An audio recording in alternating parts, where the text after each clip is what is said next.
Competitive Fortnite is growing faster than ever, and with so much change comes so much expectations. The skill gap is on an ever increase, and in order to keep up with it, we need to adapt.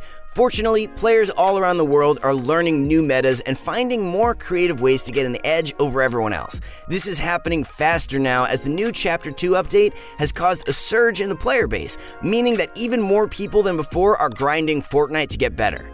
In order to keep up with the increasing skill gap, it is vital to know the best tips and tricks. To help you guys dominate the community and hold controller players' places as some of the best in the game, we've created this video which features 5 insanely useful tips for controller that will make you much better than ever before. But before we get into it, if you guys are interested in getting better at Fortnite, then click the link below to go to ProGuides.com, where you can play with the best players in the world by just clicking a button. Sign up for our membership at ProGuides and you'll get a ton of incredible content from the best pro players like Benji and Mongrel. So if you want to compete in Fortnite, you have to check out ProGuides.com. Also, a lot of you guys were asking for a creator code, so we went ahead and made one. Be sure to use code ProGuides in the item shop when doing any kind of purchase to support your friendly ProGuides Fortnite team. Also, be sure to drop a like on this video to show your support. We strive to bring you the best content available. Alright, with all that being said, let's get into the video. So let's hop right in. With the introduction of Classic Arena Mode, we saw a cap on the amount of materials you can carry. This was set to 500 for each material, meaning that you can only carry 1,500 materials. Although not necessarily little, this split the old material cap in half, therefore giving you guys less mats to work with. Being able to build freely without worry of your materials then became less of a reality. Conserving materials, on the other hand, is becoming more and more important. This causes a big problem. A lot of times, you're going to need to use up a lot of materials in order to play effectively, especially with the addition of the all-new weapons that can burn through walls, such as the relatively new SMG in Chapter 2 and the buff in rocket launcher spawns. So how do we combat this? We can't build less, but we have less materials. Well, we have a solution for you. One of the most useful building maneuvers for retaking high ground is the classic 90. However, 90s tend to waste a lot of materials, making them hard to crank without wasting a load of mats. High ground is also very important in competitive play. In one of our recent videos, we talked about how high ground can be the difference maker between earning placement points and returning to the lobby. Thankfully, by watching some of the pros, we recognized something very interesting. Tfue is known for being one of the best players in the world. He can compete against the best and do well. He's also excellent when it comes to positioning and maintaining the high ground towards the endgame. Here's what he does. Tfue uses only floors and ramps to do his 90s. What this does is it saves him up to 40 materials when he's cranking out his 90s. The way you do this is by performing a normal 90 without using any walls. It's very effective as you will start getting used to not hitting the wall on your side as it won't be there anymore. Since there's no wall for you to hit, you won't lose any speed as you crank your 90s. Another reason is because he doesn't use the walls where it's unnecessary. Notice how we said unnecessary. This is because Tfue doesn't always use this strategy for cranking 90s. The reason players use walls when 90ing is to provide protection as they build up. Tfue uses the half 90 strategy to gain high ground when he knows there's not too many people looking at him. This will get him height very quickly without wasting many materials. The half 90 method works great for controller players because it's a relatively easier way of doing 90s. You don't have to move your sight as much as you would with normal 90s, which will make it easier for you to aim. Using walls is necessary at times though, so make sure you're using this trick with lots of thought and good decision making. We also suggest you hop into a creative lobby and practice the new method in order to master it. Aiming on controller is insanely important for performing well. Without hitting your shots, you've given up a major aspect of true controller skill. Along with aiming comes dead zones. Dead zones are the radius at which your controller's analog stick stops being reactive to movement. We can guess that a large majority of you guys watching this video are using a relatively older controller that's been in use for at least 3 months. By now, there's a good chance that your right analog stick has started to wear out. What this causes is stick drift. Stick drift is where your analog stick slightly leans to one side over another, causing your Fortnite character to look around when you aren't even touching the controller. This is where dead zones come in handy. The thing is, however, dead zones can actually impact your aiming a lot, meaning that finding the perfect dead zones for your controller is a must for all players. To start, hop into a creative lobby and set your dead zone to 0. Move your analog stick around and then set your controller down to see if your aim moves on its own. If it does, it's a sign that you need to up your dead zones. Now from here, put your dead zone exactly one up, and then once again move your analog stick around and set down the controller. Observe again to see if there's any movement. You're going to want to repeat these steps until you find the lowest dead zone possible that allows for no drift. The reason for this is because the lower your dead zone is, the larger the range of motion you have is, meaning that you can use more of your analog stick to aim. This makes you much more accurate and can improve your controller aim greatly over time. Having your dead zones high is never a good thing, and we're highly against it. As for your left analog stick, it's important to have it low as well. This is because controller movement is superior to keyboard and mouse and every other platform.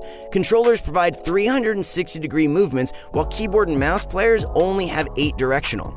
This is a huge advantage that can help greatly in build fights and shootouts. But the left analog stick tends to wear down less since you're not using it as aggressively and frequently as you would your right.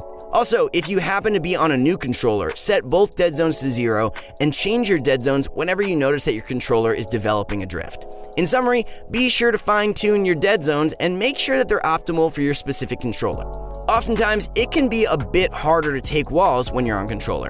This is because of the trigger that presses down and takes a bit to return back to its resting state. Taking walls, however, is insanely important when it comes to dominating in Fortnite. Being able to take walls faster than the other opponent while having the same ping comes down to skill, and at times, taking a wall faster even if you have higher ping could still get you the win.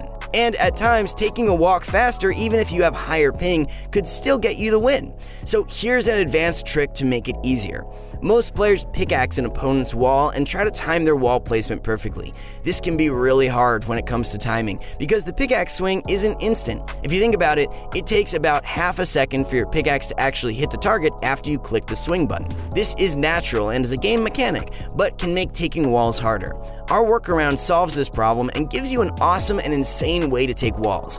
The way this works is you want to use your pickaxe to make their wall weak. Get it as close to breakable as possible, and then switch to an SMG. Now, with your SMG, shoot until the wall is once again as close to breakable as possible, but don't break it. Finally, switch off to whatever shotgun you're using, whether it's a pump or a tactical. This step is the most important. What you guys want to do is shoot the wall while switching to build mode and holding down the place build button almost instantly. You want to be pressing all these buttons at almost the exact same time. The reason this works so well is because the shotgun shot is instantaneous and doesn't need perfect timing to work.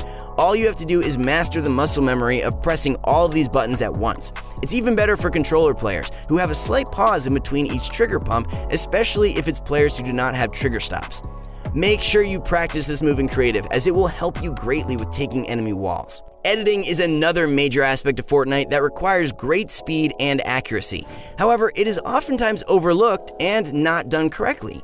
The thing with editing is that it can be in multiple different ways. You can be a slow and accurate editor who takes their take but doesn't choke or make mistakes in their edits, or you can be a very spastic editor that spurts out random edits in lightning fast speeds. The perfect editor, however, does none of these. Editing on controller is a skill that can be learned quite simply. It's all about muscle memory. You want your edits to be as fast as possible, but you also don't want to be randomly throwing out edits and making mistakes where you don't make the edit intended. What you need to start doing is getting into creative lobbies or edit courses where you practice specific editing maneuvers like the top row off edit or the corner piece, and start off slow. Learn the muscle memory and get used to getting it down. Once you've done a specific edit correctly 5 times in a row, you can now up the speed at which you're doing it and practice doing it faster. A perfect edit would be one that is done in under half a second. Just to clarify, you want to be able to do the whole edit and confirm it under this time. Almost all the pros can do this, whether they're on controller or keyboard and mouse. Editing fast can be very tricky towards opponents and can give you the edge that you need to dominate in build fights. In the new chapter of Fortnite, you now have a variety of ways to aim in Fortnite. You can use the old aiming system or the new one. The new advanced aiming allows you to control your acceleration and switch between linear and exponential aiming. However, the old aiming style, which pretty much everyone was used to, is still there. A lot of people didn't know about this, but you can actually switch back to the old aim assist, which allows you to get a flick towards the opponent every time you press in left trigger. This can be done by going into the new sensitivity tab and scrolling all the way down until you find Use Legacy Look Controllers, then switch this to On.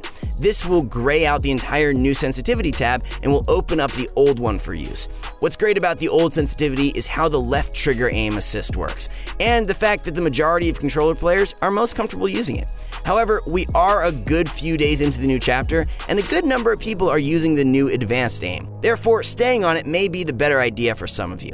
What's important is that you guys test both out and find which one works best for you. Even if you were more used to the older aiming system, the new one might work better for you. So be sure to try both out and see which one works best.